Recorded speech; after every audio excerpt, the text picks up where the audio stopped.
So what's all this about that? Welcome to Oath. Oath is a game about history. It's about what gets forgotten, who gets left behind, and how power moves from one part of society to another. In each game, players will steer the fate of this land towards their own interests, affecting all games to come.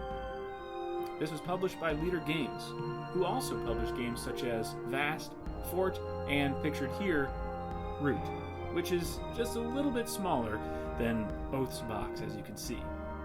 The map.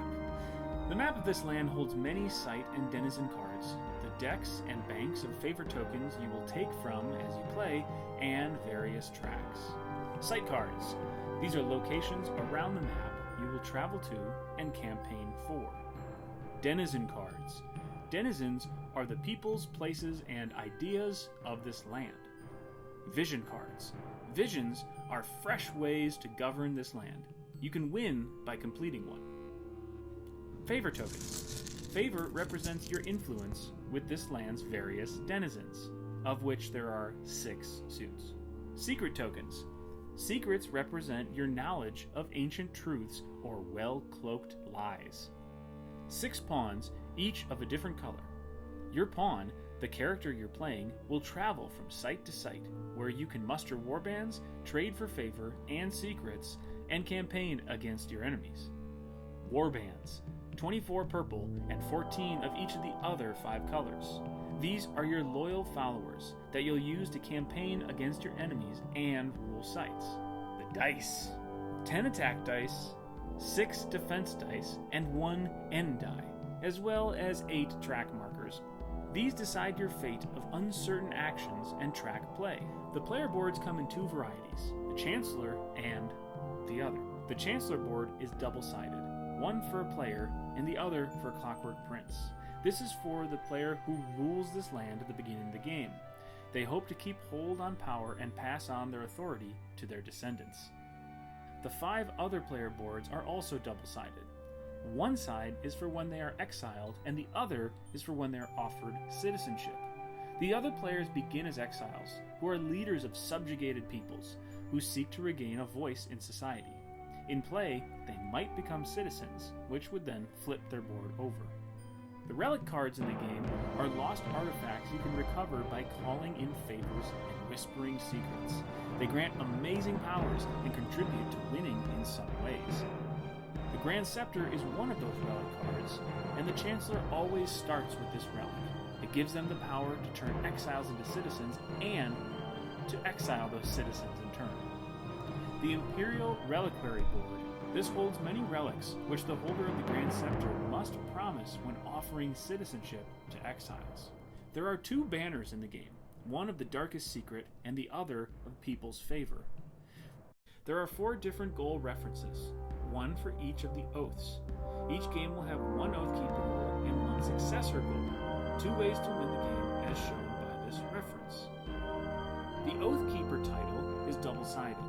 The player who currently fulfills the Oathkeeper goal, which is only 1 per game, holds this title. Holding it long enough is one way to win the game. For the first game, the Chancellor begins as the Oathkeeper of Supremacy. To remain the Oathkeeper of Supremacy, the Chancellor must rule the most site.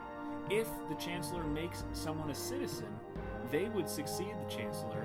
If the Chancellor wins, however, the citizen holds more relics and banners at the end of the game. At the start of the game, the Chancellor rules 3 sites. As shown above, the map of this land has 3 regions: the Cradle, the Provinces, and the Hinterland.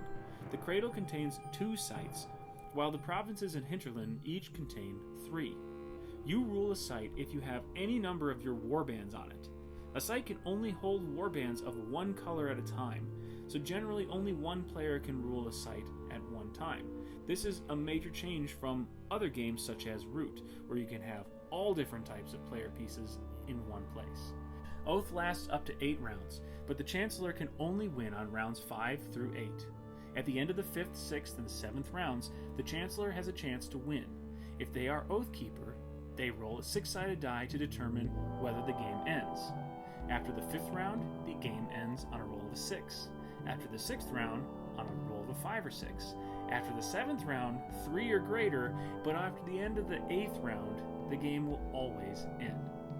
So by design, the Chancellor begins the game in a winning position for that game's oath, while successors can be made out of citizens who do a better job than they do.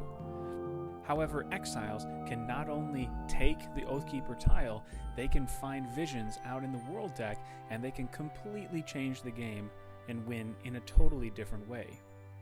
Regardless, whoever wins the game is able to dictate what cards leave and what cards enter the world deck. Once they follow the instructions for chronicling everything that took place in that game, their kingdom will become the setting for the next game, and this is how the game remembers.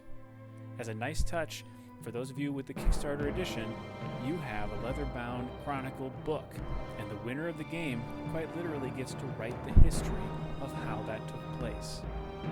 So there you have it, that's Oath. Obviously there's a lot more rules details that I'll let whoever's actually teaching you the game teach you. But hopefully, if you have this game on your shelf, or you know a friend who does, you can get together and you can enjoy it as much as I am. Have fun playing.